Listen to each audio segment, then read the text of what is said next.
ધોરણ 8 સ્વાધ્યાય 11.2 પહેલો પ્રશ્ન નીચેનામાંથી કયા વિધાનો વ્યસ્ત પ્રમાણમાં છે? પહેલો છે એમાં વિધાન કોઈ એક કામમાં કારીગરોની સંખ્યા અને કામ પૂરું કરવા માટે લાગતો સમય. હવે આમાં જો કારીગરોની સંખ્યા વધે તો કામ પૂરું કરવા માટે લાગતો સમય ઘટે. બરાબર, જેમ વધારે કારીગરો હોય તો કામ જલ્દી પૂરું થાય, એટલે જેમ કારીગરોની સંખ્યા વધે તો કામ કરવા માટે લાગતો સમય ઘટે. એક વધે અને બીજું વધે તો સમપ્રમાણ કહેવાય, અને એક વધે ને બીજું ઘટે અથવા તો એક ઘટે ને બીજું વધે તો શું કહેવાય? એને વ્યસ્ત પ્રમાણ કહેવાય. તો પહેલું વિધાન છે એને આપણે શું કહીશું કે પહેલું વિધાન છે કેવું છે? વ્યસ્ત પ્રમાણ છે. કેવું છે? વ્યસ્ત પ્રમાણ છે. માટે આ વિધાન વ્યસ્ત પ્રમાણ દર્શાવે છે. અહીંયા આપણે શું લખાય કે આ વિધાન વ્યસ્ત પ્રમાણ દર્શાવે છે. બરાબર. પછી બીજું છે યાત્રા કરવા માટેનો કુલ સમય અને અચળ ઝડપથી કાપેલું અંતર. હવે ઝડપ કેવી છે? અચળ છે, બદલાતી નથી, એક સરખી ઝડપ છે. બરાબર, ઝડપ અચળ છે, તેથી લાગતો સમય ઝડપના સમપ્રમાણમાં હોય. તો માટે આ વિધાન કેવું કહેવાય? આ વિધાન વ્યસ્ત પ્રમાણ દર્શાવતું નથી. કેમ? કારણ કે સમય અને ઝડપ બંને સમપ્રમાણ છે. માટે તો આ વિધાન વ્યસ્ત પ્રમાણ દર્શાવતું નથી. વ્યસ્ત પ્રમાણ દર્શાવતું નથી. પછી ત્રીજું છે એક ખેતરનું ક્ષેત્રફળ અને તેમાંથી લીધેલો જથ્થો. તો ખેતરનું ક્ષેત્રફળ જેમ વધુ હોય તેમ લીધેલો પાક વધારે હોય, અને ક્ષેત્રફળ ઓછું હોય તો પાક પણ કેવો હોય? ઓછો હોય. તો આ કેવું કહેવાય? સમપ્રમાણ દર્શાવે છે. તો અહીંયા આપણે શું લખીશું કે આ વિધાન વ્યસ્ત પ્રમાણ દર્શાવતું નથી. બરાબર, તો આ વિધાન પણ વ્યસ્ત પ્રમાણ દર્શાવતું નથી. પછી છે એક નિશ્ચિત યાત્રા માટે લાગતો સમય અને વાહનની ઝડપ. જો અહીંયા શું થાય? વાહનની ઝડપ જો વધે તો આપણે સમય ઓછો થાય, સમય ઘટે. બરાબર, સ્પીડમાં ચલાવે વાહન તો સમય ઘટે, અને સ્પીડ ઓછી થાય તો સમય વધે. તો શું કહેવાય? આ વિધાન વ્યસ્ત પ્રમાણ દર્શાવે છે. વ્યસ્ત પ્રમાણ દર્શાવે છે. અને પાંચમું છે કોઈ એક દેશની કુલ જનસંખ્યા અને વ્યક્તિ દીઠ જમીનનું ક્ષેત્રફળ. તો આમાં શું થાય? જનસંખ્યા વધે તો વ્યક્તિ દીઠ જમીનનું ક્ષેત્રફળ ઘટે, અને જનસંખ્યા જો ઘટે તો વ્યક્તિ દીઠ જમીનનું ક્ષેત્રફળ વધે. બરાબર, જો 10 પેન્સિલ હોય અને એમ કહીએ કે ભાઈ 2 જણા છે સરખે ભાગે વેચો, તો બંનેને કેટલી મળે? 5-5 મળે ને. ઓછા હોય માણસો તો વધારે મળે પેન્સિલ, પણ 10 પેન્સિલ 5 જણા વેચવાની હોય સરખે ભાગે તો 2 મળે બધાને, હે ને. તો માણસો જેમ વધી જાય તો પેન્સિલની સંખ્યા ઘટી જાય. સેમ એના જેવું જ છે કે જનસંખ્યા વધે તો વ્યક્તિ જમીનનું ક્ષેત્રફળ ઘટી જાય, હે, અને સંખ્યા ઘટે તો ક્ષેત્રફળ વધે. તો આ વિધાન કેવું છે? વ્યસ્ત પ્રમાણ દર્શાવે છે. એક વધે અને બીજું ઘટે તો આ વિધાન વ્યસ્ત પ્રમાણ દર્શાવે છે. બરાબર. પ્રશ્ન નંબર બીજો એક ટેલિવિઝન ગેમ શોમાં પુરસ્કારની રકમ ₹1 લાખ દરેક વિજેતાને સરખા ભાગે વહેંચવામાં આવે છે. નીચે દર્શાવેલ કોષ્ટકને પૂર્ણ કરો અને જણાવો કે કોઈ એક વ્યક્તિગત વિજેતાને મળેલી પુરસ્કારની રકમ કુલ વિજેતાઓની સંખ્યાના સમપ્રમાણમાં છે કે વ્યસ્ત પ્રમાણમાં છે.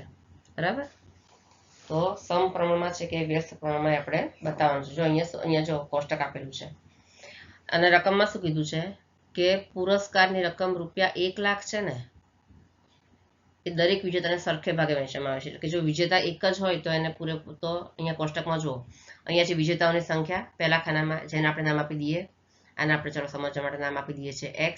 બરાબર, અને પ્રત્યેક વિજેતાને મળેલા પુરસ્કાર રૂપિયામાં આ છે Y. બરાબર, તો જો વિજેતા એક હોય તો એને ₹1 લાખ મળે. બરાબર, ₹1 લાખ મળે. પછી વિજેતા 2 વિજેતા હોય ને તો 1 લાખના 2 ભાગ થઈ જાય, એટલે 50,000 થઈ જાય. બરાબર, એ રીતે જો વિજેતા 4 વિજેતા બને તો 1 લાખના 4 ભાગ થઈ જાય. 25 ચોક 100 તો 25,000. આપણે મોઢે તો આવડે, આપણે ગણીને બતાવવાનું. પછી વિજેતા 5 હોય તો 1 લાખના 5 ભાગ થઈ જાય. બરાબર, ટૂંકમાં જેમ જેમ વિજેતાની સંખ્યા વધતી જાય, 8 હોય તો 1 લાખના 8 ભાગ, 10 હોય તો 1 લાખના 10 ભાગ, વિજેતા 20 હોય તો 1 લાખના 20 ભાગ પડે. એટલે જેમ વિજેતાઓની સંખ્યા વધતી જાય એમ 1 લાખ છે એના ભાગ વધતા જાય, એટલે વિજેતાની મળતી સંખ્યા ઘટતી જાય. બરાબર, વિજેતાઓની સંખ્યા વધે એમ એને મળતી રકમ, દરેક વિજેતાને મળતી રકમ ઘટે. એક વધે તો બીજું ઘટે. તો આ શું કહેવાય? વ્યસ્ત પ્રમાણ કહેવાય, હે ને. તો અહીંયા આપણે જો લખી દઈએ છે, અહીંયા આપણે એક્સ અને વાય નામ આપી દીધું. તો અહીંયા આપણે નામ આપી દઈએ x1 y1 નામ આપી દઈએ બધાને. એક છે તો અહીંયા આપણે x1 આપી દઈએ. x1 બરાબર આ છે x2 x3 બરાબર, આ x4 x5 નામ આપી દઈએ, x6 અને x7. એવી રીતે મળતી રકમ છે. તો 1 લાખ છે y1 બરાબર 1 લાખ, પછી આ છે 50,000 છે y2, પછી જે મળશે અહીંયા y3, પછી આ y4 y5 y6 અને y7 આપણે નામ આપી દઈએ. એટલે એક જો વિજેતાની સંખ્યા વધે તેમ મળતા પુરસ્કારની રકમ ઘટે છે. એટલે શું કહેવાય, આ વિગત કેવી છે, વ્યસ્ત પ્રમાણમાં છે એમ કહેવાય. બરાબર, એક વધે ને બીજું ઘટે માટે આ વિગત વ્યસ્ત પ્રમાણમાં કહેવાય. તો માટે આપણે શું લખશું, માટે અહીં આ વિગત કેવી છે, માટે આ વિગત વ્યસ્ત પ્રમાણમાં છે. વ્યસ્ત પ્રમાણમાં હોય એટલે કેવી રીતે લખાય એને, જો x1 y1 બરાબર x2 y2 બરાબર x3 y3 બરાબર x4 y4 ક્યાં સુધી છે, 7 સુધી છે ને, બરાબર x5 y5 બરાબર x6 y6 બરાબર x7 y7. આ રીતે લખાય. બરાબર, આવું મળે. હવે આપણે પહેલું કરીએ, આપણે શું, જો y2 તો આપણે મળેલું જ છે 50,000. આપણે શું શોધવાનું છે, y3 y4 y5 y6 અને y7 શોધવાના છે. તો આપણે સૌથી પહેલા શું કરી લઈએ, x1 y1 બરાબર y2 શોધેલા છે તો આપણે ડાયરેક્ટ x3 y3 લઈએ, x3 y3. તો માટે x1 ની કિંમત કેટલી છે, અહીંયા x1 y1 x1 કેટલા છે, અહીંયા 1 છે. બરાબર, x1 છે અહીંયા 1 ગુણ્યા y1 કેટલા છે, 1 લાખ છે. બરાબર x3 y3 કેટલા છે, કોષ્ટકમાં x3 આપેલા છે 4. બરાબર, તો 4 ગુણ્યા y3. હવે આપણે y3 ને કરતા y3 શોધવાનું છે ને, તો માટે શું થાય, y3 બરાબર 1 લાખ છેદમાં 4 થઈ જશે. હવે છેદ ઉડશે, અહીંયા 25 ચોક 100 એટલે 4 ગુણ્યા 25 એટલે 100 અને પાછળ 3 શૂન્ય 25,000. તો y3 કેટલા મળી ગયા આપણને, 25,000 મળી ગયા. હવે આપણે શું ગોતવાનું, એવી રીતે જ x4 y4 ગોતવાનું. બરાબર, હવે આ સૂત્ર પરથી આપણે શોધવાનું x4 y4. લખશું આપણે શું, x3 y3 બરાબર x4 y4. બરાબર, અહીંયા આપણે શું લખશું, x3 y3 બરાબર x4 y4. માટે x3 y3 કેટલા છે, અહીંયા x3 y3 આપણે મળી ગયેલા છે, x3 છે 4 ગુણ્યા y3 આપણને મળ્યા છે અહીંયા 25,000. બરાબર, અહીંયા મળ્યા છે આપણને 25,000 y3 બરાબર મળ્યા છે આપણને અહીંયા 25,000 મળ્યા છે, આપણે લખવાનું. ચલો, તો y3 અહીંયા લખવાના 25,000 બરાબર x4 y4. હવે x4 કેટલા છે, કોષ્ટકમાં જો 5 છે, તો અહીંયા લખવાનું 5 ગુણ્યા y4. તો y4 ને કરતા બનાવીએ તો y4 બરાબર કેટલા થાય, y4 બરાબર 25,000 ગુણ્યા 4. બરાબર, 25,000 ગુણ્યા 4 છેદમાં 5. તો 25,000 ગુણ્યા 4 એટલે 25 ચોક 100. બરાબર, અને પછી 3 શૂન્ય 3. તો સર 1 લાખ આવી ગયા ને, અને નીચે 5 કોમા છે વચ્ચે હો. તો હવે કેટલા 20 50 100 થાય અને પાછળ 2 શૂન્ય. તો જવાબ શું આવ્યો, પાછળ 3 શૂન્ય. તો જવાબ શું આવ્યો, 20,000. તો માટે y4 બરાબર કેટલા મળે આપણને, માટે y4 બરાબર મળે આપણને અહીંયા 20,000. બરાબર, કેટલા મળ્યા, 20,000. અહીંયા y4 જે છે ત્યાં કોષ્ટકમાં શું આવશે, 20,000 આવશે ને, અહીંયા કોષ્ટકમાં આવશે અહીંયા 20,000 આવશે. પછી એ રીતે આપણે શું જોશું, x5 y5 શોધી લઈશું. બરાબર, x5 y5. તો એના માટે ફરી એક સૂત્રનો ઉપયોગ કરવાનો આપણે આનો આજ. તો x4 y4 બરાબર x5 y5. એમ લખીએ ને આપણે, અથવા તો x1 y1 બરાબર પણ x5 y5 લખી શકો, કાંઈ પણ જેને આપણે કિંમત શોધી લીધી છે એ દરેક આપણે અહીંયા લખી શકીએ. તો આપણે લખીએ x1 y1 બરાબર x5 y5, અથવા તો x3 y3 બરાબર પણ x5 y5 થાય, અથવા તો x2 y2 બરાબર પણ x5 y5 આપણે લખી શકીએ, કારણ કે દરેક કેટલા છે, બધા સરખા છે, ઇઝ ઇક્વલ ટુ કર્યા છે ને વચ્ચે. તો હવે x1 y1, તો x1 ની કિંમત કેટલી છે ફરી પાછી 1 ગુણ્યા y1 ની કિંમત 1 લાખ બરાબર, બરાબર x5 કેટલા છે આપેલા છે 8 કોષ્ટકમાં બરાબર, 8 ગુણ્યા y5 આપણે શોધવાના છે. તો હવે માટે y5 કેટલા થશે, y5 બરાબર 1 લાખ ભાગ્યા 8, 1 લાખ ભાગ્યા 8 ઉડાડીએ તો અહીંયા જો 8 એકા 8, 9 10 2 વધ્યા, તો 8 એકા 8, 8 દુ 16, 8 તરી 24, તો 8 દુ 16, હવે 20 છે તો 4 વધ્યા બરાબર, અને 4 અને 0 એટલે 8 પંચા 40, અને પછી 2 શૂન્ય વધ્યા, તો 2 શૂન્ય લગાડી દઈએ, તો જવાબ શું આવે છે 12,500. તો માટે y5 આપણને કેટલા મળ્યા, 12,500 મળ્યા. આપણે કોષ્ટકમાં શું લખી દેવાનું, 12,500 y5 ની જગ્યાએ. હવે y6 અને y7 ગોતવાના છે ને, આપણે બીજા પેજ પર શોધી લઈએ. જો હવે આપણે શું શોધવાનું છે, y6 અને y7 બરાબર. તો ફરી આપણે સૂત્રનો ઉપયોગ કરશું, x1 y1 બરાબર x6 y6 બરાબર. અહીંયા પહેલા આપણે નામ આપી દઈએ, આ બધા છે x1 x2 x3 x4 x5 x6 અને x7. એવી જ રીતે આ છે y1 y2 છે y3 y4 y5 y6 અને y7. ચલો x1 y1 એટલે x એટલે પાછા 1 ગુણ્યા 1 લાખ બરાબર, x6 કેટલા છે 10 છે બરાબર, તો 10 ગુણ્યા y6, તો માટે y6 બરાબર કેટલા થાય, માટે y6 બરાબર 1 લાખ છેદમાં 10, શૂન્ય શૂન્ય ઉડીએ તો કેટલા રહે, માટે y6 બરાબર આવશે 10,000 બરાબર, 10,000. હવે શું શોધવાનું આપણે, y7. તો ફરી એ સૂત્ર x1 y1 બરાબર x7 y7, તો ફરી 1 ગુણ્યા 1 લાખ બરાબર x7 કેટલા છે 20, તો 20 ગુણ્યા y7, તો માટે y7 બરાબર કેટલા થાય 1 લાખ છેદમાં 20 બરાબર. આ એક શૂન્ય ઉડી જશે, આ એક શૂન્ય ઉડી જશે, પછી અહીંયા શું થશે 2 પંચા 10 અને 1 2 અને 3 શૂન્ય, 2 અને 3 શૂન્ય, તો જવાબ આવશે y7 બરાબર 5,000 બરાબર. તો આ પ્રમાણે જેમ જેમ વિજેતાઓની સંખ્યા વધતી જશે એમ એમ શું થશે, એમને મળતી પુરસ્કારની સંખ્યા ઘટતી જશે. તો અહીંયા તમારો નવો કોષ્ટક કેવી રીતે બનશે, જો y1 માં પહેલા 1 લાખ છે, પછી y2 માં 50,000 છે, પછી y3 માં આપણને કેટલા મળ્યા હતા 25,000 મળ્યા હતા ને, y3 આપણને કેટલા મળ્યા હતા 25,000, તો અહીંયા લખવાના 25,000.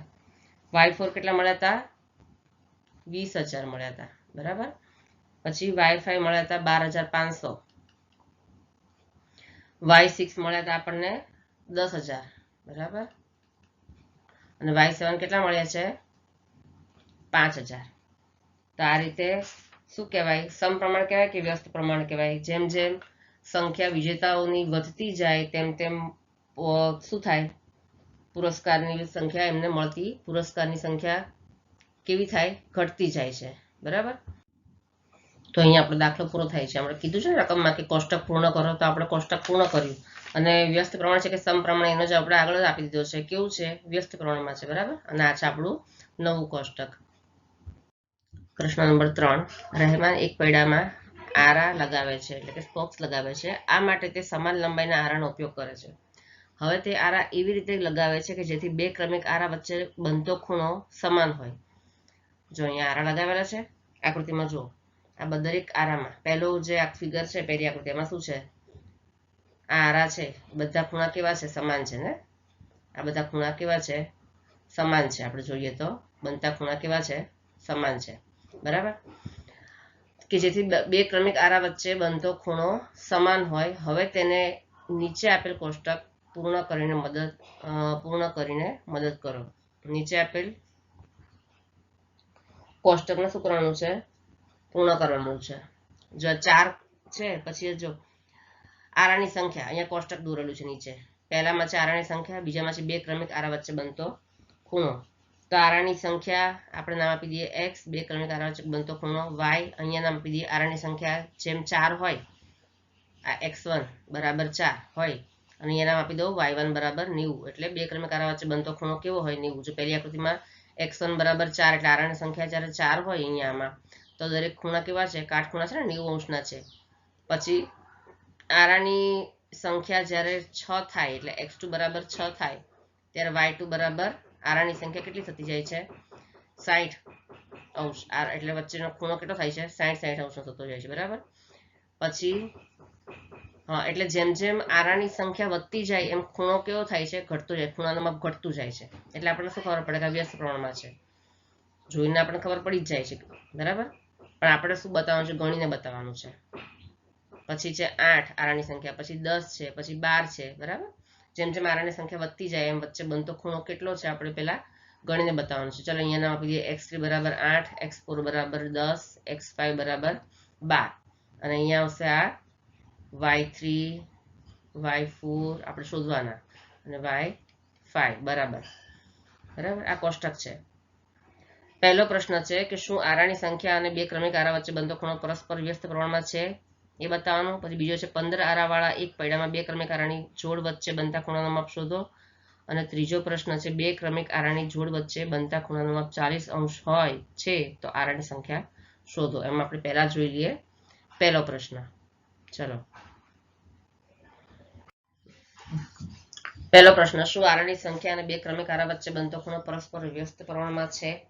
બરાબર, તો આપણે વ્યસ્ત પ્રમાણમાં ક્યારે કહેવાય? જો કે જો x1 બરાબર x1 y1 બરાબર x2 y2 થાય તો વ્યસ્ત પ્રમાણમાં છે તેમ કહેવાય. બરાબર, તો અહીંયા આ જો કોષ્ટક આપેલું છે, અહીંયા આપણે પરિણામ આપી દઈએ x1, x2, x3, x4, x5.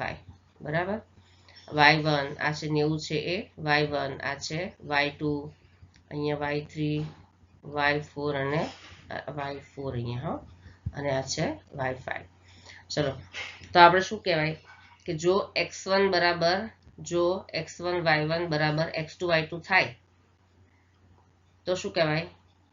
વ્યસ્ત પ્રમાણ. તો શું કહેવાય? વ્યસ્ત પ્રમાણ છે તેવું કહેવાય, માં છે તેમ કહેવાય. બરાબર, તો આપણે જોઈ લઈએ કે એવું છે કે નહીં. તો માટે આપણે જોઈ લઈએ x1 y1 બરાબર x2 y2. ડાબા બરાબર જબા હોય તો વ્યસ્ત પ્રમાણ કહેવાય. તો x1 કેટલું છે? અહીંયા 4. જો કોષ્ટકમાં x1 કેટલું આપણે લખેલું છે? 4, અને y1 કેટલા છે? 90. તો માટે 4 ગુણ્યા 90 બરાબર x2 y2. x2 કેટલા છે? 6 છે. કોષ્ટકમાં x2 6 છે અને y2 60 છે. તો 6 ગુણ્યા 60 તો બરાબર 9 ચોક 36, 360 બરાબર 6 ગુણ્યા 6 પણ 36 અને 0 360. તો ડાબા બરાબર જબા અહીંયા થાય છે. માટે શું કહેવાય? આ છે એ વ્યસ્ત પ્રમાણમાં છે. બરાબર, અહીં ડાબા બરાબર જબા છે માટે શું કહેવાય? આ વ્યસ્ત પ્રમાણનું ઉદાહરણ છે. શું કહેવાય? વ્યસ્ત પ્રમાણનું ઉદાહરણ છે એવું કહેવાય. હવે આપણે શું શોધવાનું છે? y3, y4 અને y5 શોધવાના છે.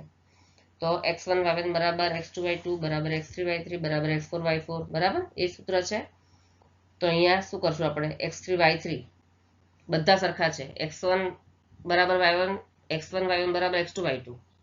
તો બંને કેવા છે? 360 360. તો એનો અર્થ એવો કે x3 y3 પણ 360, x4 y4 પણ 360, x5 y5 પણ 360. તો આપણે સૌથી પહેલા શું શોધવાનું? y3. તો આપણે અહીંયા હવે શું કરશું? અહીંયા આપણે કરી દઈએ x3 y3. અહીંયા x3 બરાબર કેટલા છે? x3 બરાબર 8 છે. બરાબર, y3 આપણે શોધવાના છે, ખબર નથી.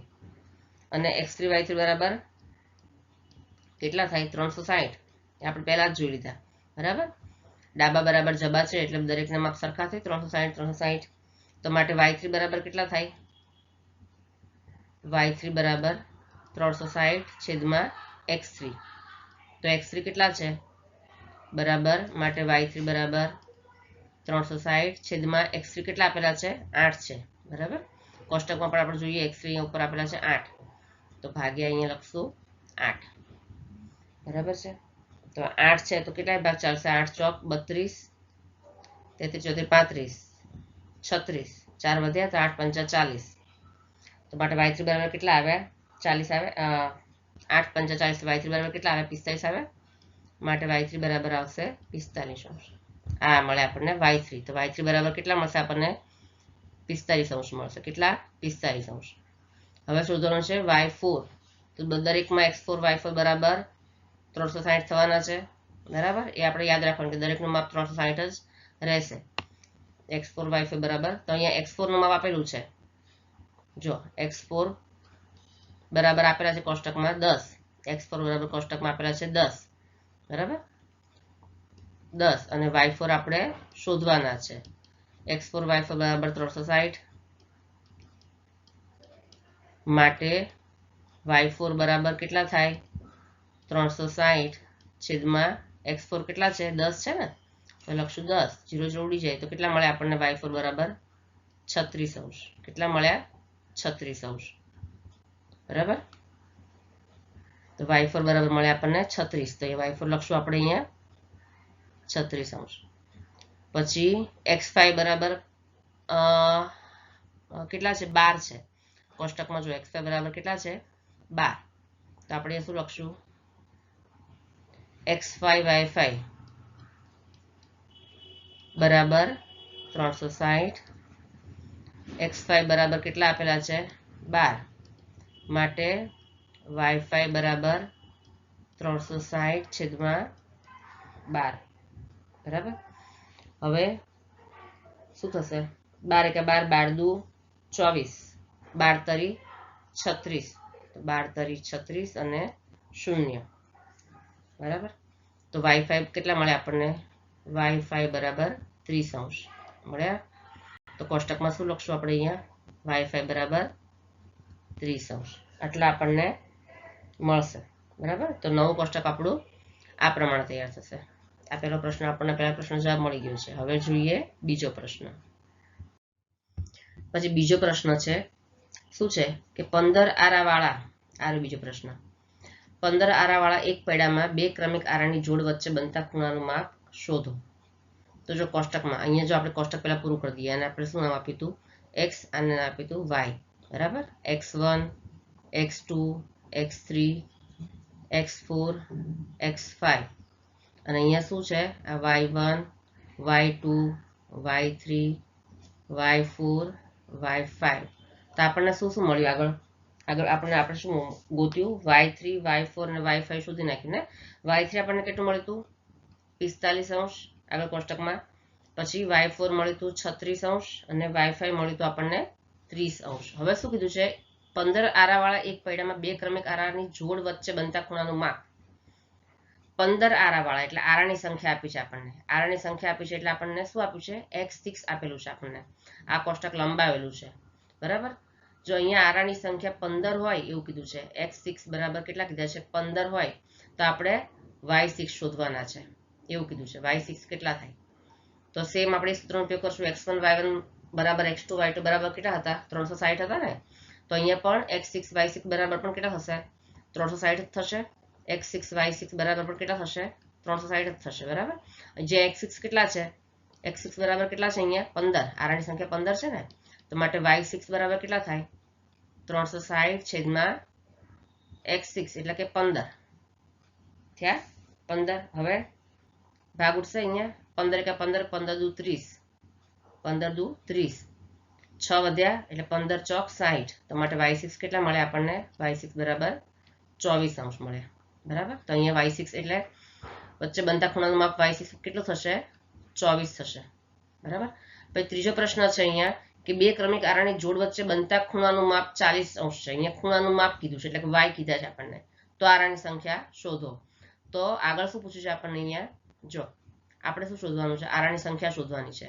અને કીધું છે આપણને શું? વાય કહી દીધું છે કે y7 માની લઈએ. y7 કેટલા કીધા છે આપણને? 40 કીધા છે.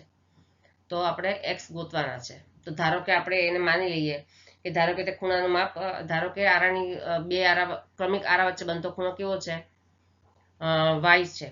અહીંયા પણ આપણે ધારવું પડે કે ધારો કે, જો મેં ધારવાનું રહી ગઈ છું કે ધારો કે તે ખૂણાનું માપ y6 છે. બરાબર, y6 છે. આવું મેં ધારી લેવાનું સૌથી પહેલા જ. એવી રીતે અહીંયા આપણે ધારી લેવાનું કે બે ક્રમિક આરાની જોડ વચ્ચે બનતા ખૂણાનું માપ 40 છે. તો આરાની સંખ્યા શોધો. બરાબર, તો ધારો કે આરાની સંખ્યા x છે. બરાબર, ધારો કે આરાની સંખ્યા x છે, પણ આપણે અહીંયા x7 સુધી પહોંચ્યા છીએ ને, તો x7 લઈ લઈએ. x7 છે તો આપણે સૂત્ર ફરી એનો જ ઉપયોગ કરશું. અહીંયા x7 y7 બરાબર પણ કેટલા થશે? x1 y1 બરાબર 360. તો x7 y7 બરાબર 360 થશે. બરાબર, x7 આપણે શોધવાના છે અને y7 આપણને આપેલા છે. y7 કેટલા છે? 40. બરાબર, તો x7 y7 અહીંયા x7 બે વાર લખાઈ ગયા છે. બરાબર, y7 શોધવાના છે. તો માટે y7 ને કરતા બનાવીએ તો y7 બરાબર કેટલા થાય? 360/40. અરે x7 બરાબર, સોરી, x7 શોધવાના છે ને, x7 આપણે શોધવાના છે. તો x7 બરાબર કેટલા થાય? 360/40. તો 0 0 ઉડી જાય. બરાબર, અને 4 9 36. તો માટે x7 કેટલા મળે આપણને? x7 બરાબર 9. તો આપણે શું લખી શકાય અહીંયા? આમ તે આરાની સંખ્યા 9 હોય. બરાબર, આમ આરાની સંખ્યા કેટલી હોય? બરાબર લખી દો. આમ આરાની સંખ્યા 9 હોય. બરાબર, તો અહીંયા શું મળે છે આપણને? આ તો આપણે ખાલી સમજવા માટે આવી રીતે આગળ કોષ્ટક લંબાવ્યું છે, બાકી ડાયરેક્ટ તમે આવી રીતે પણ લખી શકો. 9 હોય આરાની સંખ્યા. બરાબર, અને અહીંયા શું કીધું છે? તો અહીંયા આપણે એવું લખી શકાય કે આમ તે ખૂણાનું માપ 24 હોય. આ બીજામાં આમ તે ખૂણાનું માપ 24 હોય. બરાબર છે. પ્રશ્ન નંબર 4. ડબ્બામાં રહેલી મીઠાઈને 24 બાળકો વચ્ચે વહેંચતા પ્રત્યેક બાળકને મીઠાઈના 5 ટુકડા મળે છે. હવે જો બાળકોની સંખ્યામાં 4નો ઘટાડો થાય તો પ્રત્યેક બાળકને કેટલી મીઠાઈ મળશે? જો અહીંયા ડબ્બામાં રહેલી મીઠાઈને 24 બાળકો વચ્ચે વહેંચાય છે. કેટલી મીઠાઈને? કેટલી? 24 બાળકોની વચ્ચે વહેંચાય છે. બરાબર, તો દરેક બાળકને મીઠાઈના 5 ટુકડા મળે છે. કેટલા ટુકડા મળે છે? 5 ટુકડા. તો અહીંયા આપણે શું માની લઈએ કે અહીં બાળકોની સંખ્યા x1 બરાબર 24 માની લઈએ કે બાળકોની સંખ્યા. અહીં આપણે શું લખવાનું? અહીં બાળકોની સંખ્યા કેટલી ગણવાની છે? સંખ્યાને આપણે નામ આપીએ x1. x1 બરાબર 24. બાળકોની સંખ્યા કેટલી છે? 24. બરાબર, અને દરેકને મળતા મીઠાઈના ટુકડા, દરેક બાળકને મળતા મીઠાઈના ટુકડા એને નામ આપી દઈએ છે y1. બરાબર, ટુકડા y1 બરાબર કેટલા ટુકડા મળે છે? 5 ટુકડા મળે છે. બરાબર, 5 ટુકડા મળે છે. હવે શું કહે છે કે બાળકોની સંખ્યામાં 4નો ઘટાડો થાય છે. જો બાળકોની સંખ્યામાં 4નો ઘટાડો થાય તો બાળકોની સંખ્યામાં 4નો ઘટાડો થાય છે. શેમાં? બાળકોની સંખ્યામાં 4નો ઘટાડો થાય છે. બરાબર, બાળકોની સંખ્યામાં 4નો ઘટાડો થાય છે. તો હવે બાળકોની સંખ્યા કેટલી થાય? તો માટે બાળકોની સંખ્યા બરાબર કેટલી થાય? પહેલા કેટલી હતી?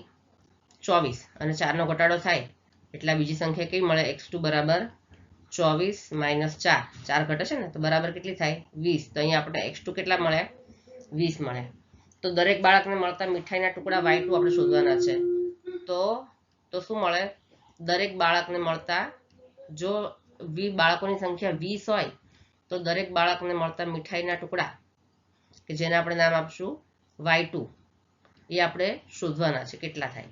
હવે અહીંયા એક વધે છે તો બાળકોની સંખ્યા વધે તો મીઠાઈની સંખ્યા ઘટે, બરાબર. એક વધે છે તો બીજું ઘટે છે, તો આ શું કહેવાય? માટે અહીં શું કહેવાય? વ્યસ્ત પ્રમાણ છે એવું કહેવાય. એક વધે અને બીજું ઘટે તો શું કહેવાય? વ્યસ્ત પ્રમાણ છે તેવું કહેવાય. શું કહે છે? વ્યસ્ત પ્રમાણ છે. વ્યસ્ત પ્રમાણ હોય એટલે શું લખવાનું? x1 y1 બરાબર x2 y2 થાય. માટે x1 y1 બરાબર x2 y2 થાય. વ્યસ્ત પ્રમાણ હોય તો x2 y2 થાય. તો હવે આપણે x1 y1 x2 y2 જે છે એની સંખ્યા આપણે કિંમત લખી દઈએ. x1 કેટલા છે? 24. x1 24, y1 5, x2 20 અને y2 શોધવાના છે, બરાબર. x1 24, x1 કેટલા છે? 24 ગુણ્યા 5 બરાબર x2 કેટલા છે? 20 અને ગુણ્યા y2 આપણે શોધવાના છે, y2. તો માટે y2 ને કરતા બનાવીએ તો y2 બરાબર કેટલા થશે? 24 ગુણ્યા 5 છેદમાં 20. ચલો છેદ ઉડાડીએ. 5 ચોક 20 અને 4 છક 24 બરાબર 6. તો માટે y2 બરાબર કેટલા મળે? આપણને y2 બરાબર મળ્યા 6. તો જવાબ શું આવશે? આમ પ્રત્યેક બાળકને કેટલી મીઠાઈ મળશે? તો આમ પ્રત્યેક બાળકને મીઠાઈના કેટલા ટુકડા મળે? 6 ટુકડા મળે, બરાબર. 6 ટુકડા મળશે. આ છે આપણો જવાબ. પ્રશ્ન 5. એક ખેડૂત પાસે 20 પશુઓને 6 દિવસ સુધી ખવડાવી શકાય તેટલો ઘાસચારો છે. હવે જો તેની પાસે 10 પશુઓ વધારે આવે તો આ ઘાસચારો કેટલા દિવસ ચાલશે? તો જો ખેડૂત પાસે હાલ પશુઓની સંખ્યા કેટલી છે? x1 બરાબર 20. કેટલા પશુઓ છે? પશુઓ છે એને આપણે નામ આપી દઈએ x1 અને ઘાસચારો છે 6 દિવસ ચાલે એટલો તેને નામ આપી દઈએ આપણે y1. તો હવે તેની પાસે 10 પશુઓ વધારે આવે છે એટલે x2 બરાબર કેટલા થાય? 20 + 10. તો પછી y2 આપણે શોધવાનો છે, બરાબર. તો ખેડૂત પાસે હાલમાં પશુઓની સંખ્યા, હાલમાં ખેડૂત પાસે શું છે? હાલમાં પશુઓની સંખ્યા કેટલી છે? x1 બરાબર 20 છે, બરાબર. ઘાસચારો ચાલે તે દિવસો કેટલા છે? ઘાસચારો કેટલા દિવસ ચાલશે? ઘાસચારો ચાલે તે દિવસો કેટલા દિવસ ચાલશે? y1 છે 6 દિવસ ચાલશે, 6, બરાબર. હવે ખેડૂત પાસે 10 પશુઓ વધારે આવે છે. ખેડૂત પાસે શું થાય છે? 10 પશુઓ વધારે આવે, બરાબર. વધારે આવે છે તો માટે પશુઓની સંખ્યા કેટલી થાય? તો માટે x2 બરાબર કેટલા થાય? x2 બરાબર પહેલા જે હતા 20 એની કરતા 10 વધી જાય છે તો બરાબર કેટલા થાય? x2 બરાબર 30. x2 બરાબર કેટલા થાય? 30. તો હવે ઘાસચારો ચાલે તે દિવસો y2 કેટલા? તો માટે ઘાસચારો માટે એક મિનિટ. ઘાસચારો ચાલે તે દિવસો y2 આપણે શોધવાના છે, બરાબર. હવે એક વધે છે અને બીજું ઘટે છે એટલે પણ અહીંયા શું પશુઓની સંખ્યા જેમ વધે એમ ઘાસચારો ચાલવાના દિવસો ઘટે, બરાબર. પશુ વધારે હોય તો ઘાસચારો ઓછો સમય ચાલે ને. એક વધે છે અને બીજું ઘટે છે માટે અહીં શું છે? વ્યસ્ત પ્રમાણ છે. માટે અહીં વ્યસ્ત પ્રમાણ છે. એક વધે છે અને બીજું ઘટે છે માટે વ્યસ્ત પ્રમાણ છે. એટલે અહીંયા કયું સૂત્ર આવશે પાછું? x1 × y1 બરાબર x2 × y2. આનો ઉપયોગ થશે. હવે દરેકની આપણે કિંમત લખી દઈએ. x1 y1 x2 y2 અહીંયા આપણે લખેલા જ છે. x1 y1 6, x2 બરાબર કેટલા છે? 30 અને y2 આપણે શોધવાના છે. તો x1 બરાબર 20 ગુણ્યા 6 બરાબર x2 એટલે 30 ગુણ્યા y2 શોધવાના છે. આપણે ઉપર લખી દઈએ. ચલો માટે y2 બરાબર આપણે ઉપર લખી દઈએ. ચલો માટે y2 બરાબર કેટલા થાય? 20 ગુણ્યા 6 અને 30 છે ભાગાકારમાં જતા રહેશે નીચે તો 0 0 કેન્સલ થઈ જશે અહીંયા, બરાબર. 3 દુ 6 તો 2 દુ 4. તો માટે y2 બરાબર કેટલા મળ્યા? માટે y2 બરાબર 4 મળ્યા આપણને. તો આપણે શું લખી શકીએ કે આમ પશુઓને ઘાસચારો 4 દિવસ ચાલશે. આમ પશુઓને ઘાસચારો કેટલા દિવસ ચાલશે પૂછ્યું છે ને, તો 4 દિવસ ચાલશે.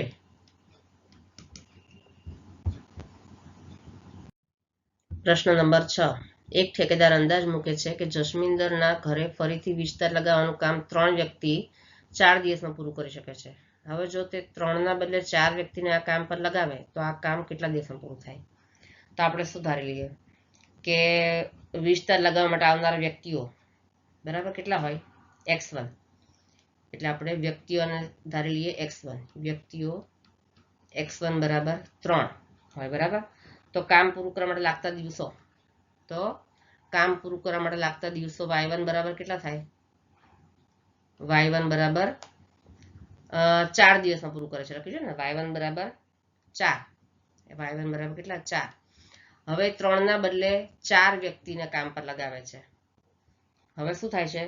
હવે કામ કરવા માટે 3ના બદલે 4 વ્યક્તિઓ લગાવે છે, એટલે એક વ્યક્તિ વધારે આવે છે. x2 બરાબર 4. તો કામ પતવાના દિવસો આપણે શોધવાના છે. દિવસો y2 કેટલા મળે આપણને? કેટલા? બરાબર. જો હવે વ્યક્તિઓ જેમ કામ કરવા માટે વધે એમ કામ જલ્દી ઓછું, દિવસો ઘટે ને. તો જેમ વ્યક્તિઓ વધે એમ કામ જલ્દી પૂરું થાય, એટલે દિવસો ઘટે. વ્યક્તિઓ વધે તો શું થાય? કામના દિવસો ઘટે. એક વધે ને બીજું ઘટે, માટે આને શું કહેવાય? વ્યસ્ત પ્રમાણમાં છે. માટે આ શું છે? વ્યસ્ત પ્રમાણમાં છે તેવું કહેવાય. વ્યસ્ત પ્રમાણમાં છે. વ્યસ્ત પ્રમાણમાં છે માટે આપણે શું લખીએ? x1 y1 બરાબર x2 y2. બરાબર. x1 y1 બરાબર x2 y2. દરેકની કિંમત લખી દો. x1 બરાબર કેટલા છે? 3. y1 બરાબર 4. x2 બરાબર 4. તો y2 આપણે શોધવાના છે. x1 બરાબર 3 ગુણ્યા y1 બરાબર 4 બરાબર x2 બરાબર 4 ગુણ્યા y2 આપણે શોધવાના છે. તો માટે y2 બરાબર કેટલા થાય? 3 ગુણ્યા 4 અને છેદમાં 4. 4 4 કેન્સલ થઈ જાય. y2 બરાબર 4 4 કેન્સલ થઈ જાય તો બરાબર આવશે 3. તો આપણે y2 કેટલા મળે અહીંયા? માટે y2 બરાબર થશે 3. y2 શું છે? y2 છે તો કામ કેટલા દિવસમાં પૂરું થાય? તો આપણે શું લખી શકાય? આમ કામ 3 દિવસમાં પૂરું થાય. આમ કામ 3 દિવસમાં પૂરું થાય. બરાબર. કેટલા દિવસમાં પૂરું થાય પૂછ્યું છે ને, તો 3 દિવસમાં પૂરું થાય. પ્રશ્ન નંબર 7. એક જથ્થામાં રહેલી શીશીઓને એક બોક્સમાં 12 શીશીઓ હોય તેવા 25 બોક્સમાં રાખવામાં આવેલ છે. હવે જો આ જથ્થાની શીશીઓને એવી રીતે રાખવામાં આવે કે જેથી પ્રત્યેક બોક્સમાં 20 શીશીઓ હોય તો આવા કેટલા બોક્સ ભરાશે? હવે એક બોક્સની અંદર તમે 20 શીશીઓ મૂકો, 12 શીશીઓ મૂકો તો વધારે બોક્સ જોવે. બરાબર. પણ એક બોક્સમાં 20 શીશીઓ મૂકો તો ઓછા બોક્સ જોવે. એટલે શીશી વધે એમ બોક્સ ઘટે. તો આ વ્યસ્ત પ્રમાણ કહેવાય. હવે આપણે દાખલા કેવી રીતે ગણવાનો? કે બોક્સમાં ભરાતી શીશીઓ આપણે x1 ગણી લઈએ. બરાબર. કે બોક્સમાં શીશીઓ ભરે છે તો એને આપણે ધારી લઈએ x1. કે બોક્સમાં ભરાતી શીશીઓ શું છે? x1 બરાબર કેટલી? 12 શીશીઓ ભરે છે. બરાબર. તો આ ભરવામાં આવતા બોક્સ કેટલા છે? 25. 12 શીશીઓ હોય એવા કેટલા? 25 બોક્સ છે. તો ભરવામાં આવતા બોક્સ અથવા ભરવામાં આવતા બોક્સ બરાબર કેટલા છે? શોર્ટમાં જ લખું છું એટલે સમય જાય. ભરવામાં આવતા બોક્સ બરાબર કેટલા હોય? 12 શીશીઓ હોય તો બોક્સની સંખ્યા આપણે હોય બોક્સ y1 બરાબર 25 બોક્સ. બરાબર. હવે જો શીશીઓ 20 હોય તો બોક્સ શોધવાના છે. બરાબર. જો શીશીઓ 20 હોય એટલે x2 બરાબર શીશીઓ 20 હોય x2 બરાબર તો y2 એટલે કે બોક્સ કેટલા થાય? બોક્સ y2 આપણે શોધવાના છે. હવે શીશી વધે તો બોક્સ ઘટે. 20 શીશીઓ હોય એવું બોક્સ મૂકવામાં આવે તો ઓછા બોક્સ હોય ને. તો આપણે શું થાય? એક વધે છે ને બીજું ઘટે છે. તો માટે આ શું છે? વ્યસ્ત પ્રમાણ કહેવાય. એક વધે અને બીજું ઘટે એટલે વ્યસ્ત પ્રમાણ છે. માટે x1 y1 બરાબર x2 y2. સેમ આપણે બધા ગણીએ છીએ એવી રીતે જ. ચલો દરેકની કિંમત મૂકી દો. x1 બરાબર 12 ગુણ્યા y1 બરાબર 25 બરાબર x2 બરાબર 20 ગુણ્યા y2 બરાબર આપણે શોધવાના છે. y2 ને કરતા બનાવીએ. y2 બરાબર 12 ગુણ્યા 25 અને છેદમાં 20. ચલો છેદ ઉડાડીએ. બરાબર. 5 ચોક 20 થશે. અહીંયા 5 ભાગ ચાલશે ને. અહીંયા 5 5 25. હવે અહીંયા ફરી 2 ભાગ ચાલશે, 2 દુ 4, 2 છક 12. ફરી 2 ભાગ ચાલશે, 2 તરી 6, તો 3 પંચા 15 બરાબર 15. બરાબર, માટે y2 બરાબર કેટલા મળે આપણને? 15. તો જવાબ આવશે 15. શું લખાય કે તો આવા કેટલા બોક્સ ભરાશે? આમ આવા 15 બોક્સ ભરાશે. બરાબર, 15 બોક્સ. આમ આવા 15 બોક્સ ભરાશે. બરાબર છે. પ્રશ્ન નંબર 8. એક ફેક્ટરીમાં નિશ્ચિત સંખ્યાની વસ્તુઓ 63 દિવસમાં બનાવવા 42 યંત્રોની જરૂર પડે છે. આ જ સંખ્યાની વસ્તુઓ 54 દિવસમાં બનાવવા માટે કેટલા યંત્રો જોઈએ? ચલો, હવે નિશ્ચિત સંખ્યાની વસ્તુઓ બનાવવા માટે જરૂરી યંત્રો કેટલા?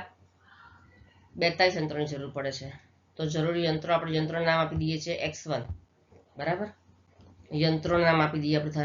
યંત્રો છે, યંત્રો x1 બરાબર 42 યંત્રો.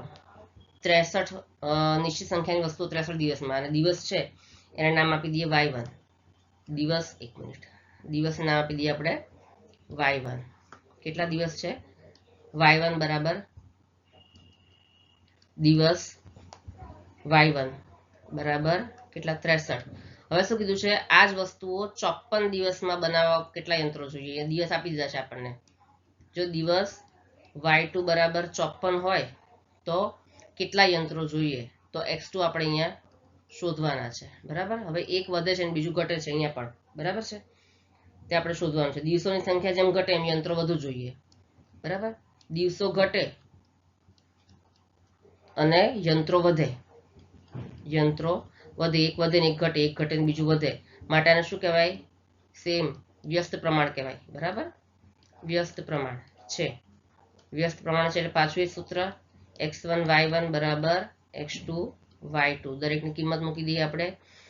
માટે x1 બરાબર 42 ગુણ્યા y1 બરાબર 63 બરાબર x2 આપણે શોધવાના છે ગુણ્યા y2 બરાબર 54. તો માટે x2 ને કરતા બનાવીએ. x2 બરાબર 42 ગુણ્યા 63 છેદમાં 54. અહીંયા આપણે છેદ ઉડાડીએ. જો 9 સત્તા 63, 9 સત્તા 63 અને 9 છક 54. અહીંયા 6 સત્તા 42, 37 49. તો માટે x2 બરાબર કેટલા મળે આપણને? માટે x2 બરાબર મળે આપણને 49. તો 49 યંત્રો જોઈશે. આમ શું લખવાનું આપણે? આમ કેટલા યંત્રો જોઈશે? 49 યંત્રો જોઈએ. બરાબર, આ છે જવાબ. પ્રશ્ન નંબર 9. એક કારને 60 કિલોમીટર પ્રતિ કલાકની ઝડપથી કોઈ એક સ્થાન પર પહોંચવા માટે 2 કલાકનો સમય લાગે છે. હવે જો કારની ઝડપ 80 કિલોમીટર પ્રતિ કલાક હોય તો કેટલો સમય લાગશે? ચલો, અહીંયા ઝડપ ગણી લઈએ આપણે. 60 કિલોમીટર ઝડપ છે, એને નામ આપી દઈએ x1. બરાબર, ઝડપ x1 બરાબર 60 કિલોમીટર પ્રતિ કલાક. બરાબર, 60 કિલોમીટર પ્રતિ કલાક. અને પહોંચવા માટે 2 કલાક. પહોંચવા માટે ચોક્કસ સમયને આપણે નામ આપી દઈએ y1. બરાબર, તો સમયને આપણે નામ આપી દઈએ સમય y1 બરાબર કેટલા છે? અહીંયા 2 કલાક છે. 2 કલાક. હવે શું કીધું છે? 80 કિલોમીટર પ્રતિ કલાક હોય તો કેટલો સમય લાગે? x2 બરાબર 80 કિલોમીટર પ્રતિ કલાક, 80 કિલોમીટર પ્રતિ કલાક હોય તો કેટલો સમય લાગે? 80 કિલોમીટર પ્રતિ કલાક હોય તો સમય y2 આપણે શોધવાનો છે. y2 બરાબર કેટલો સમય લાગે એવું આપણે શોધવાનું છે. ચલો, અહીંયા પણ એક વધે છે અને એક ઘટે છે, માટે શું કહેવાય? વ્યસ્ત પ્રમાણ કહેવાય. સેમ આપણે દરેક દાખલામાં કરીએ છીએ એવી રીતે જ આપણે કરવાનું છે. જો ઝડપ વધારવામાં આવે તેમ નિશ્ચિત સ્થળે પહોંચવા માટે સમય ઓછો લાગે. જેમ ઝડપ વધે એમ સમય ઓછો લાગે. બરાબર, ઝડપ વધે તો પહોંચતા સમય કેવો લાગે? સમય ઘટે. એક વધે ને એક ઘટે, એક ઘટે ને બીજો વધે, માટે વ્યસ્ત પ્રમાણ છે. વ્યસ્ત પ્રમાણ છે માટે x1 y1 બરાબર x2 y2. તો માટે દરેકની કિંમત લખી દઈએ. x1 બરાબર 60 ગુણ્યા y1 બરાબર 2 બરાબર x2 બરાબર 80 ગુણ્યા y2 બરાબર આપણે શોધવાના છે. તો y2 ને કરતા બનાવીએ. y2 બરાબર 60 ગુણ્યા 2 છેદમાં 80. ચલો 0 0 ઉડી જાય. પછી અહીંયા સાથે 2 ચોક 8. બરાબર. હવે ફરી 2 ભાગ ચાલશે. 2 દુ 4, 2 તરી 6. તો માટે y2 બરાબર કેટલા આવ્યા? y2 બરાબર 3 દૂત્યાંશ. 3 દૂત્યાંશ 3 ભાગ્યા 2. y2 બરાબર 3 દૂત્યાંશ લખે તો પણ ચાલે, કાં તો 3 ભાગ્યા 2 આપણે કરીએ. 2 કા 2 1. બરાબર. તો 1 પૂર્ણાંક 1 દૂત્યાંશ લખીએ તો પણ ચાલે. તો માટે y2 બરાબર 1 પૂર્ણાંક 1 દૂત્યાંશ આ લખીએ તો પણ ચાલે. તો માટે y2 બરાબર 1 પૂર્ણાંક 1 દૂત્યાંશ. તો આમ કારને 1 પૂર્ણાંક 1 દૂત્યાંશ કલાક લાગશે. આમ કારને તો કારની ઝડપ હોય તો કેટલો સમય લાગશે? તો આમ કારને 1 પૂર્ણાંક 1 દૂત્યાંશ સમય કલાક, એકમ શું છે? કલાક જેટલો સમય લાગશે.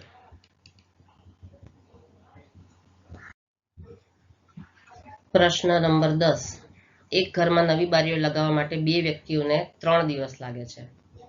જો 2 વ્યક્તિઓને 3 દિવસ લાગે છે તો આપણે અહીંયા શું ધારી લઈએ કે વ્યક્તિઓને આપણે ધારી લઈએ x1. વ્યક્તિઓ કેટલી છે? વ્યક્તિઓનું નામ આપી દઈએ આપણે x1. વ્યક્તિઓ x1 બરાબર 2 અને 3 દિવસ લાગે છે તો દિવસ y1 બરાબર 3. બરાબર. x1 બરાબર 2 અને y1 બરાબર 3. તો હવે શું છે? પહેલો પ્રશ્ન, કાર્યની શરૂઆતમાં જ એક વ્યક્તિ બીમાર પડે છે તો કાર્ય પૂરું કરવામાં કેટલો સમય લાગશે? હવે એક વ્યક્તિ બીમાર પડે છે એટલે એક માણસ ઓછો થઈ જાય ને. એટલે એક માણસ આવતી હતી એમાંથી એક માણસ ઓછો થઈ ગયો કારણ કે એક બીમાર પડી ગયો ને. તો માટે શું થાય? વ્યક્તિઓ x2 બરાબર 2 ઓછા 1. એક માણસ ઓછો થઈ ગયો ને. આ 2 માંથી આપણે 1 ઓછા કરી નાખીએ. એક માણસ ઓછો થઈ ગયો તો કેટલા વધે? 1 જ વધ્યા. તો x2 બરાબર 1 વધ્યા. તો દિવસ કેટલા રહે? y2 આપણે કેટલા દિવસ મળે, કેટલો સમય લાગશે તો આપણે સમય શોધવાનો છે. y2 1 વધે ને બીજું જો જેમ માણસો ઘટે, વ્યક્તિઓ ઘટે એમ કામ કરવાના દિવસો વધે. એક ઘટે ને બીજું વધે. વ્યક્તિ ઘટે એમ તો શું થાય? દિવસો વધે, કામના દિવસો વધે. એટલા માટે શું છે? આ વ્યસ્ત પ્રમાણ છે. માટે શું કહેવાય? વ્યસ્ત પ્રમાણ છે. માટે x1 y1 બરાબર x2 y2. તો માટે દરેકની કિંમત લખી દઈએ. x1 બરાબર 2 ગુણ્યા y1 બરાબર 3 બરાબર x2 બરાબર 1 ગુણ્યા y2 આપણે શોધવાના છે. આપણે y2 ને કરતા બનાવીએ. બરાબર. તો માટે આપણે શું લખશું? માટે y2 બરાબર 2 ગુણ્યા 3 છેદમાં 1. તો 2 તરી 6 થઈ જશે. તો માટે y2 બરાબર 6. તો જવાબ શું આવશે? પહેલાનો કેટલો સમય લાગશે કાર્ય પૂરું કરવા માટે? તો કેટલો સમય લાગશે? બોલો. 6 દિવસ લાગશે ને. તો આમ 6 દિવસ લાગશે. 6 એક કામ પૂરું કરવા માટે કેટલો સમય લાગશે? 6 દિવસ લાગશે. પછી બીજો પ્રશ્ન કયો છે? બીજો પ્રશ્ન છે, એક જ દિવસમાં બારીઓ લગાવવા માટે કેટલી વ્યક્તિઓની જરૂર પડશે? જો અહીંયા દિવસ આપેલા છે અને આપણે વ્યક્તિઓ શોધવાના છે. દિવસને આપણે શું નામ આપ્યું છે? અહીંયા દિવસ, એક જ દિવસ y. તો અહીંયા દિવસ એટલે કે y2 આપેલા છે. y2 1. તો કેટલી વ્યક્તિઓની જરૂર પડશે? વ્યક્તિઓને નામ આપી દઈએ x2. x2 બરાબર આપણે શોધવાના છે. તો માટે ફરી આપણે એ સૂત્ર x1 y1 તો આપણે આગળ જોયું હતું રકમમાં. x1 y1 જે હતા એને જ છે 2 અને 3. બરાબર. માટે x1 y1 બરાબર x2 y2. તો માટે x1 y1 xy અને y1 તો કેટલા છે? આપણને ખબર જ છે 2 છે અને 3 છે. બરાબર. બરાબર x2 આપણે શોધવાના છે અને y2 આપણને આપેલા છે. બરાબર. તો આપણે x2 ને કરતા બનાવીએ. x2 બરાબર 2 ગુણ્યા 3 છેદમાં 1. તો માટે x2 બરાબર થશે 6. તો આનો જવાબ પણ શું આવશે? કેટલી વ્યક્તિની જરૂર પડશે? તો 6 વ્યક્તિઓની. એક જ દિવસમાં કામ પૂરું કરવા માટે 6 વ્યક્તિઓની જરૂર પડશે. પ્રશ્ન નંબર 11. કોઈ એક શાળામાં 45 મિનિટનો એક એવા 8 તાસ છે. હવે જો શાળામાં 9 તાસ કરવા હોય તો દરેક તાસનો સમય કેટલો રાખવો પડે? અહીં શાળાનો સમય સમાન રહે છે તેવું માનવું. શાળાના સમયમાં કોઈ ટાઈમ એનો ફેરફાર થતો નથી, બરાબર, પણ તાસ એટલે પીરિયડ જે છે એનો જ ટાઈમ આપણે બદલવાનો છે. તો અહીંયા શું આપણે પહેલા લખવું પડશે કે શાળાનો સમય નિશ્ચિત છે. અહીં શાળાનો સમય કેવો છે? સમાન છે, નિશ્ચિત છે, કે એમાં કોઈ ફેરફાર કરવાનો નથી. શાળાનો સમય કેવો છે? નિશ્ચિત છે. હવે શાળામાં દિવસના તાસ x1 બરાબર આપણે કેટલા છે? 8 છે, અને એના આપણે x1 બરાબર 8, અને એનો સમય કેટલો છે શાળામાં? 45 મિનિટ, બરાબર. એટલે દરેક તાસનો સમય કેટલો આપણે y1 બરાબર 45 મિનિટ લઈ લઈએ. તો આપણે શું લખશું અહીંયા કે તાસ એટલે કે એના પીરિયડ તાસ કેટલા છે? તાસ x1 બરાબર 8 તાસ હોય તો સમય તો શાળાનો એટલે કે એનો 45 મિનિટ છે. તો તાસનો સમય, કોનો સમય? તાસનો સમય y1 બરાબર કેટલો થાય? 45 મિનિટ છે. હવે આપણે 9 તાસ કરવા છે, એટલે y2 9 કરવા છે, બરાબર. y2 આપણને અહીંયા આપેલા છે, તાસ x1 બરાબર. અચ્છા, શાળામાં તાસ એટલે કે x2 આપેલા છે, કે તાસ x2 બરાબર આપણે કેટલા કરવા છે? 9 કરવા છે. તો કેટલો સમયનો પીરિયડ રાખવો જોઈએ? તો આપણે સમય, એક તાસનો પીરિયડ સમય કેટલો રાખવો જોઈએ આપણે શોધવાનું છે. હવે અહીંયા શું છે? તાસની સંખ્યા વધે તો દરેક તાસ માટે તો સમય ઘટે, બરાબર. એટલે કે તાસની સંખ્યા વધે, તાસ વધે તો એનો સમય કેવો થાય? ઘટે. માટે વ્યસ્ત પ્રમાણ છે. શું છે? વ્યસ્ત પ્રમાણ છે. માટે આપણે શું લખવાનું? ફરી x1 y1 બરાબર x2 y2. માટે દરેકની કિંમત લખી દેવાની. x1 બરાબર 8 ગુણ્યા y1 બરાબર 45 બરાબર x2 બરાબર 9 ગુણ્યા y2 આપણે શોધવાના છે. હવે આપણે y2 ને કરતા બનાવીએ. તો માટે આપણે શું લખશું અહીંયા? y2 બરાબર 8 ગુણ્યા 45 છેદમાં 9, છેદ ઉડશે 9 પંચા 45 બરાબર 8 પંચા 40. માટે આપણને y2 કેટલા મળ્યા? y2 બરાબર 40. તો આપણે જવાબ શું લખી શકાય અહીંયા કે આમ દરેક તાસનો સમય 40 મિનિટનો રાખવો પડે. આમ દરેક તાસનો સમય કેટલો રાખવો પડે? આપણે 40 મિનિટનો રાખવો પડે, બરાબર. 8 ના બદલે 9 તાસ કરીએ તો આપણે દરેક તાસનો સમય કેટલો રાખવો પડે? 40 મિનિટનો રાખવો પડે. તો અહીંયા આપણો સ્વાધ્યાય 11.2 પૂરું થાય છે.